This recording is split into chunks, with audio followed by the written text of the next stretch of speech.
December 1977, Shorthand Tamil Senior Grade. Get ready for the dictation. 10 seconds. 5 seconds.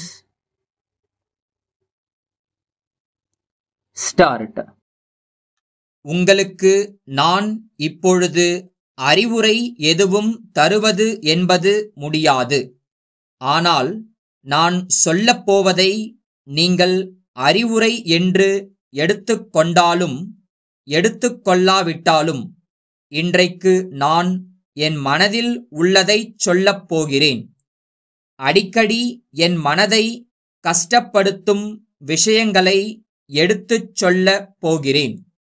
ஏனென்றால் மிகவும் சிரமமான கொந்தளிக்கும் காலத்தில் நாம் வாழ்கின்றோம். நம் அந்தஸ்து எதுவாக இருந்தாலும், நம் தொழில் எதுவாக இருந்தாலும், நம் ஒவ்வொருவருக்கும் சில பொது பிரச்சனைகள் இருக்கின்றன. இந்த பெரிய பிரச்சனைகளை பொறுத்தவரையில் நம் கடமைகள் என்ன, நாம் செய்ய வேண்டுவது என்ன, நாம் எந்த காலத்திலும் செய்யக்கூடாதது என்ன என்று ஆழ்ந்து யோசிக்க வேண்டும்.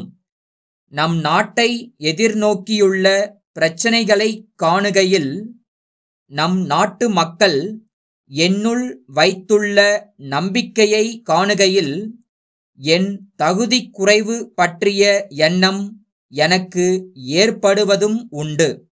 ஆனால் ஒன்று குறித்து எனது நம்பிக்கை அசையவே அசையாது. நம் நாட்டு மக்கள் மிகவும் திறமை வாய்ந்தவர்கள். தனிப்பட்ட முறையில் எனக்கு முழு திறமை இல்லையெனினும் அதை பற்றி நான் கவலைப்பட வேண்டியதில்லை.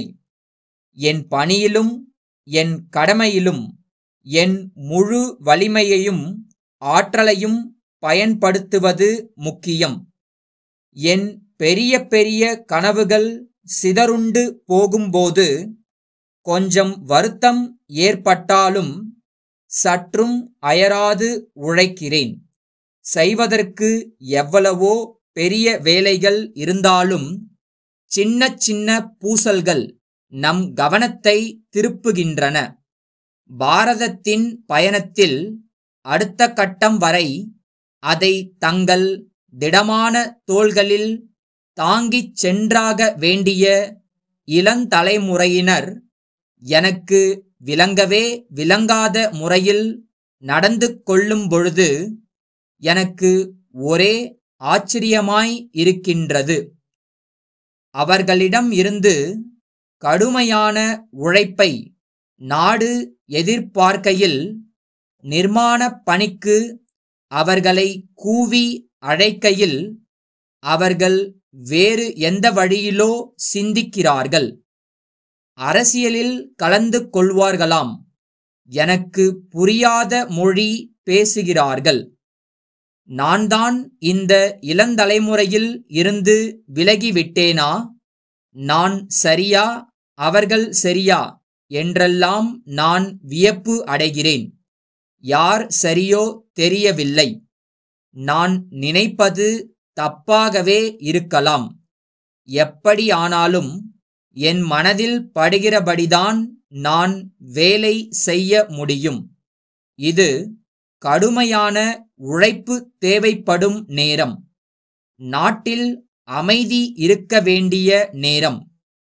நம் நாட்டிற்கு இருக்கக்கூடிய ஆற்றலை எல்லாம் நம் நாட்டின் பெருமுயற்சியில் ஒருமித்து ஈடுபடுத்த வேண்டிய தருணம். எனினும் என்னை சுற்றி பார்க்கையில் வெறும் வெட்டி பேச்சுதான் அதிகமாக இருப்பதை காண்கிறேன். பரபரப்பாக காரியங்களை செய்து முடிக்கும் மனப்பான்மையை காண முடியவில்லை. இதுவே எனக்கு மிகுந்த வருத்தம் அளிக்கிறது. எனக்கு இன்னும் கொஞ்ச வருஷம்தான் பாக்கி இருக்கின்றது. எனக்குள்ள ஒரே ஆசை கடைசி நாள் வரை கஷ்டப்பட்டு உழைத்து கொண்டே இருக்க வேண்டும் என்பதுதான். கடின உழைப்பால் எவரும் இறந்தது கிடையாது. சிரிக்கவும் அழவும் நேரம் இருப்பது போல இன்று நாம் எல்லோரும் கடுமையாக உழைக்க வேண்டிய காலகட்டத்தில் இருக்கிறோம். தஞ்சாவூர் மாவட்டம் கோவூர் ஊராட்சி மன்ற தலைவரிடம் இருந்து தஞ்சாவூர் மாவட்ட ஆட்சித் தலைவர் அவர்களுக்கு. மதிப்பிற்குரிய ஐயா, சென்ற வாரத்தில் தஞ்சை மாவட்டம் ஒரத்தநாடு பகுதியில் தன்னிச்சையாக வளர்ந்து வரும் விஷப்பூண்டுகளை அகற்ற எல்லா கல்லூரி உயர்நிலை பள்ளி மாணவ மாணவியர்கள், சமூக ஸ்தாபனங்களின் தொண்டர்கள் ஆகியவர்களின் உதவியைக் கொண்டு தாங்கள் நிகழ்த்திய நற்பணி முகாம் பற்றி மாவட்ட மக்கள் மிகவும் மகிழ்ச்சி அடைந்திருக்கிறார்கள். கோவூர் என்னும் எங்கள் ஊர் காவிரி கொள்ளிடம் ஆகிய 2 பெரு நதிகளுக்கும் இடையே திருவையாறு கும்பகோணம் பேருந்து வழித்தடத்தில் திருவையாற்றில் இருந்து 10 மைல் தொலைவில் உள்ளது. இந்த பகுதியிலும் விஷப்பூண்டு செடிகள் ஆங்காங்கே வளர்ந்துள்ளன. இவை குறிப்பாக நஞ்சை நிலவரப்புகளிலும் குளம் குட்டை மேடுகளிலும் வாய்க்கால் கரைகளிலும் அதிக அளவில் வளர்ந்து மண்டிக் கிடக்கிறது. அச்செடிகள் பற்றிய விவரங்களை எல்லா கிராம மக்களுக்கும் நேரில் எடுத்துச் சொல்லி எச்சரிக்கை விடுத்தால்தான் நலமாக இருக்கும். அதற்கான செலவை நாங்கள் முழுக்க ஏற்கின்றோம். உடனடியாக தக்க நடவடிக்கை எடுத்துக்கொள்ள வேண்டுகிறோம். தங்கள் உண்மையுள்ள